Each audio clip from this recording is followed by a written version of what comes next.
Salut à toutes et tous, bienvenue sur Web Girondin pour les tops et les flops de ce dernier match du mois de septembre face au PSG. Score final 0-1 en faveur des Parisiens. On a perdu cette rencontre. Ça met un terme à un mois de septembre qui est plutôt positif sur le plan comptable avec 7 points, 2 victoires, un match nul et une défaite. Ce match face à Paris pouvait apparaître comme un match bonus, c'était ce qui nous était annoncé. Et on pouvait y aller sans pression et finalement on s'aperçoit que le bonus on n'en a pas puisqu'on sur le plan comptable on ne prend pas de points. Est-ce qu'il y a des enseignements positifs à tirer de ce match? On va regarder ça ensemble tout de suite et on va commencer par la composition d'équipe des Girondins de Bordeaux et ensuite on fera le joueur par joueur avec les tops et les flops. Alors la compo d'équipe des Girondins de Bordeaux avec 4 joueurs alignés derrière, comme nous l'avions annoncé ce matin sur Web Girondin dans la compo probable sur notre site, avec Costil dans les buts, Mecher et Koscielny en défenseurs centraux, Pablo latéral gauche, Kouateng latéral droit. Ensuite, sur le plan du jeu, comment on a vu l'équipe disposer? Il y avait 4 milieux de terrain avec Otavio et Tchouaméni dans l'axe, Kalou de l'autre, Kalou de l'autre, pardon, et Wang sur l'autre côté. Et enfin, nous avions devant Adli et Briand. Voilà, Adli et Briand qui étaient les deux attaquants. On avait vraiment deux lignes de 4, une ligne de 2. Ça bougeait un peu selon les actions des Parisiens.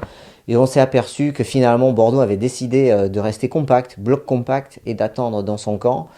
Et on ne peut pas savoir ce qui avait été décidé d'autre parce que finalement Bordeaux n'a fait que ça. Pendant 93-95 minutes, on est resté dans notre camp en bloc. Très peu de sorties de balles. On a été dominé, possession 33%, 4 tirs. Premier tir cadré à la 75e par Wang. C'était très difficile. Sur la composition d'équipe, finalement, Paulo Sousa choisit d'aligner la même équipe à l'exception de Wang qui remplace Kamano que celle qui a débuté à Amiens. Il y a un succès, ça paraît plutôt logique qu'il aligne les mêmes joueurs. Par contre, tactiquement et dans le système de jeu, c'est pas pareil. À Amiens, on était à 3 défenseurs centraux, 3, 2, 4, 3. On va arriver. Moi il m'embrouille, Paulo Sousa. Non, on était à 3 défenseurs centraux, 2 milieux récupérateurs, 3 joueurs devant et 1 joueur en pointe. Là, c'est complètement différent. On est vraiment avec 4 défenseurs. Une ligne de 4, une deuxième ligne de 4 au milieu et une ligne de 2 devant. Et jamais on s'en est sorti. Voilà. On a subi la pression parisienne et si on n'a pas des arrêts de Benoît Costil, c'est pas un 0 qu'on perd. Mais s'il y a 3 ou 4-0, finalement, il n'y a pas photo, il n'y a rien à dire. Donc c'est vrai que dans les intentions de jeu, on peut être déçu. Je pense que certainement Paulo Sousa avait demandé à son équipe de sortir, mais que les joueurs ils n'en ont pas été capables, collectivement et individuellement. Allez, on commence les tops et les flops. Benoît Costil, je mets dans les tops. Ça va pas être une surprise, mais ça sera le seul ce soir. Le seul top de la soirée, Benoît Costil. Pourquoi? Parce qu'il fait des arrêts déterminants à la 28e minute, à la 62e et à la 78e minute face à Mbappé. Voilà, il n'y a rien à dire, il a été présent. J'avais souligné le fait qu'il ne faisait pas d'arrêt déterminant et c'était plutôt bon signe pour Bordeaux parce que Bordeaux avait des résultats positifs. Là, ce soir, il ne peut pas tout arrêter quand les vagues déferlent. À un moment donné, t'en as une qui passe. Et là, il y en a juste une qui est passée. Il a été déterminant sur certaines actions avec ses arrêts et il y a eu surtout beaucoup de maladresse ensuite de la part des Parisiens qui auraient pu marquer plus de buts où le gardien était hors de position et la défense bordelaise aussi. Donc c'est un top pour Benoît Costil. Mecher, lui aussi il a subi, attention à la relance, il est toujours un peu faible à la relance, Edson Mecher, avec des ballons perdus faciles. Après, il a fait son match moyen, match correct. Voilà, j'ai rien de plus à dire. Koscielny, un match correct aussi de sa part. Il fait une faute à la 18e sur Neymar, mais c'est difficile de défendre sur Neymar. Non, à la 53e minute, pardon, et c'est au 18 mètres. Sur Neymar, le coup franc ne donnera rien puisque le Brésilien le tirera au-dessus. Voilà, c'est un match correct de Koscielny, mais il ne peut pas tout faire dans cette équipe. Il ne peut pas attaquer non plus. Pablo, il a fait une bonne première mi-temps avec une percée, je l'ai trouvé bien physiquement, bien en jambes dans les duels. Et puis il y a cette deuxième mi-temps et cette erreur de perte de balle, de concentrer. Il y a une erreur d'inattention, il perd le ballon et puis il s'arrête un peu de courir. C'est un peu bizarre et ça amène le débordement de Mbappé, le but. Donc malheureusement c'est un flop pour Pablo. C'est dommage parce qu'il avait fait une très bonne première mi-temps. Remplacé à la 76e minute, quelques minutes après le but par Benito. Je parlerai après de Benito.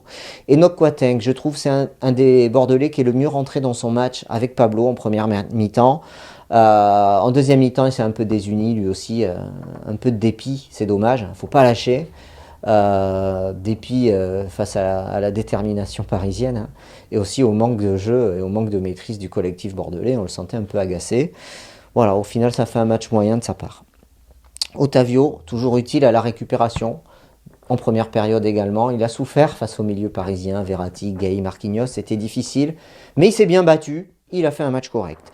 Tchouaméni, il donne un ballon facile en première mi-temps, il fait une passe à l'adversaire dans l'entrejeu, ça provoque une action bordelaise. Une action parisienne sur le but bordelais, heureusement sans conséquence. C'est dommage, on ne lui avait pas vu faire ce type d'erreur face à Amiens. Après, il s'est ressaisi, je trouve. Au milieu du terrain, il a beaucoup travaillé. Je m'attendais à un match plus compliqué de sa part, pour tout vous dire. Au final, il fait un match moyen, mais je m'attendais vraiment à une prestation compliquée d'Aurélien Tchouaméni après ce très bon match face à Amiens. Ça prouve je trouve qu'il progresse. Malgré ses fautes de concentration, et ça laisse mesurer l'écart qui reste individuellement avec des joueurs de top niveau. On en est encore très loin aujourd'hui, et on travaille collectivement pour ça, et il est jeune, lui, et il peut travailler pour ça, mais ça lui permet de mesurer l'écart. Il n'est pas encore arrivé, loin de là. Donc match moyen. Wang, le seul qui a été en première mi-temps le plus tranchant offensivement, et même sur la rencontre en règle générale. Malheureusement, il manquait de soutien. Et l'exploit individuel était trop difficile face à la défense parisienne. Voilà, au final, ça fait un match correct pour Wang. Brillant, utile dans le jeu, quand il a ses coéquipiers qui jouent avec lui, qui combinent avec lui, il est très intelligent dans le jeu. Sorti à la 67e, remplacé par Benasser. Voilà, match moyen au final pour Wang, mais je trouve qu'il s'est bien battu tout de même. Kalou, j'ai pas parlé de Samuel Kalou. Alors Samuel Kalou, défensivement, il a été impeccable. Il n'y a rien à dire. Kalou, défensivement, au top. Offensivement, ben, c'était le néant. Malheureusement, je crois qu'il fait quand même une frappe au but. Je ne l'ai pas noté, mais en fin de match, il y a quand même une frappe. Voilà, c'était difficile sur le collectif. Donc comme collectivement, c'est difficile, ben, individuellement, ça s'en ressent.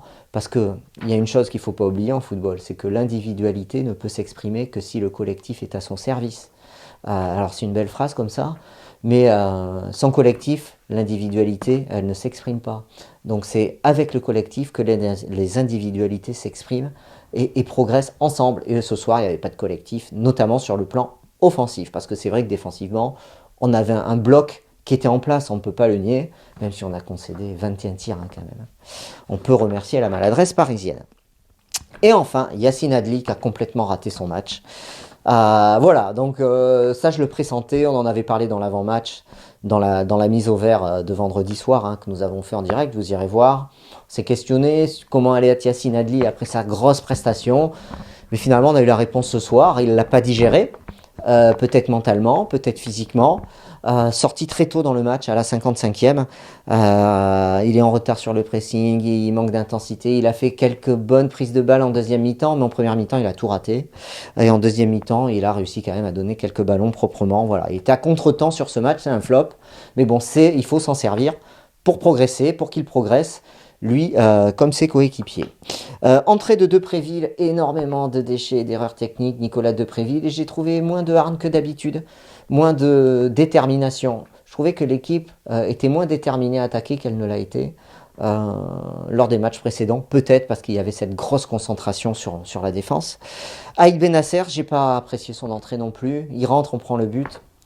Alors, il n'y a pas de cause à effet, mais je trouve qu'il va falloir qu'il élève son niveau de jeu et qu'il nous montre tout ce qu'il peut apporter au collectif bordelais, que son individualité se mette au service du collectif et du jeu de Bordeaux. Et là, sur son entrée, à la 67e, je trouve qu'elle est ratée. Voilà, Benito, par contre, encore une excellente rentrée de sa part. Je trouve que ce joueur apporte du dynamisme et du positif dans le jeu des Girondins, notamment sur son côté. Il a failli obtenir un pénalty en plus. J'espère qu'on le reverra à Toulouse le week-end prochain. Voilà, j'avais noté premier tir cadré, 75e. Bordeaux ne prenait plus de but en deuxième mi-temps, c'est terminé. La série d'invincibilité, elle est terminée aussi. On verra à quelle place au classement nous nous trouvons au terme de cette 8e journée. Voilà, merci à tous, merci à toutes de nous suivre sur Web Girondin. Restez connectés sur notre site internet, sur notre appli, depuis votre mobile ou votre ordinateur. Vous aurez toute l'info des Marinés Blancs. Allez, je vous dis à bientôt. Bye bye.